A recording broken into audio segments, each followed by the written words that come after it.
you know what? We're going to learn how to do something on WordPress tonight. And the thing we're going to learn today is how to use the table of contents. Well, what is a table of contents? I'll show you.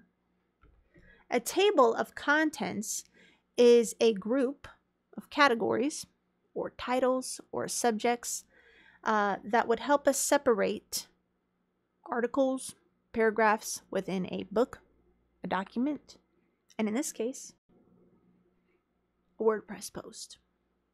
So, as you can see here, we've got a sample of a table of contents. And within that sample, we can click and, read some stuff, right? Okay, so you got the gist of it. The table of contents is toward the top. That is a pretty standard place to put it, but we can put it other places. Part 1, adding the easy table of contents plugin to your WordPress site. We're going to jump right into it because in most cases, you know how to put a plugin in, you know how to set it up by reading the directions. But essentially, in the classic editor, this is what it looks like. When you open up a new post and you scroll on down, you'll notice there's some settings here. Now, if you had set the plugin with some global defaults, one of these would be selected. Usually, header 2 would be a smart one to select. In this case, it is not selected. So, what we're going to do is add a title, pretend we're writing something, right? I'm going to go ahead and I'm going to take this title and I'm going to throw it in here. Whoop. And because I'm a stickler for camel case, I'm going to just change that. And then we're going to start creating our article. So I'm going to grab some lorem ipsum here, which is just filler text. And I'm going to start writing an article, okay? So there's some pieces, and then we're going to write, what is the first game? Gradius, which is the best Nintendo game of all time. Some content, Clay Fighter, some content, Silent Hill, some content, Final Fantasy 7, and content, and then we say Adventure Island. Okay, I could go on and on, right? So what happens here is if we preview this content, we can see, I've just got it laid out simply. Now, what we want to do is create some headers. Obviously, the game titles should be the headers. So we'll go ahead and apply a heading to all the titles of the book. These headers, in turn, are what is going to be included in our table of contents. So we're going to preview that now again. Now we've got some headers going. Now, if we want to use the table of contents, we make sure we choose Insert Table of Contents, and then we're going to choose Heading 2.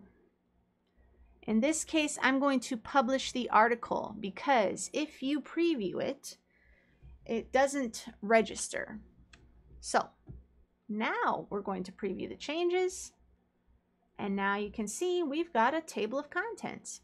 There is a toggle button here, and in some sites you may or may not have an ad in the placement of where the table of contents is. But if you notice, we can click on a title and it takes us right down to that section, to that game, whatever it is.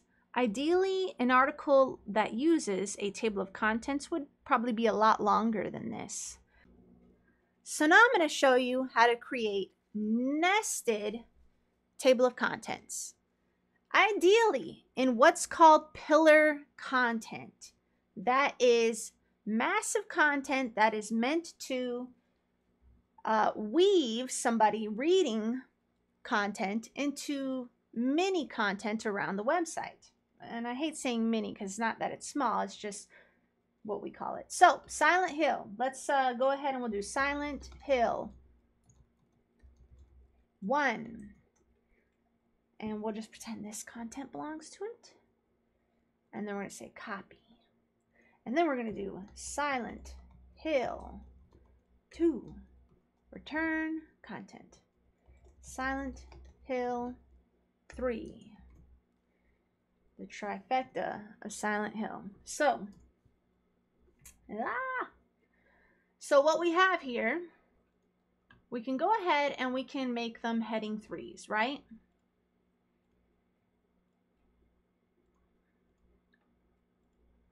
Because we wanted to talk about Silent Hill, and whether it has a space or not, I don't know right now, and I'm not going to look. But we have to go down here, and we also have to select heading 3. And it should, if we update,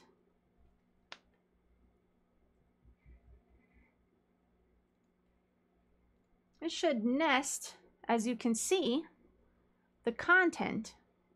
So if I wanted to go ahead and go to Silent Hill 2 or 1, which it's not down far enough to even scroll, right? Let's just go like this. Boom. Oh, I'm on preview. That's why it's not working, guys. Okay, I'm not in preview mode anymore. So let's click Silent Hill 2. Boom. There we go. So now you see what a nested table of contents is, and maybe how you might use it. Now I'm going to show you how we're going to do all this inside a block editor. Now, if you're using a website that lets you go back and forth between the block editor and the Gutenberg editor, you would click this switch to block editor. And what happens is, if you were writing previously in the classic editor, you're gonna want to convert this to Gutenberg blocks. You should be able to do that by clicking something in there and saying convert to blocks. And hopefully it did it properly, but I guess we're gonna find out. So now, the cool thing about the Easy Table of Contents plugin is that it's no different in the Gutenberg editor as it is in the classic editor. So there's actually nothing new to learn.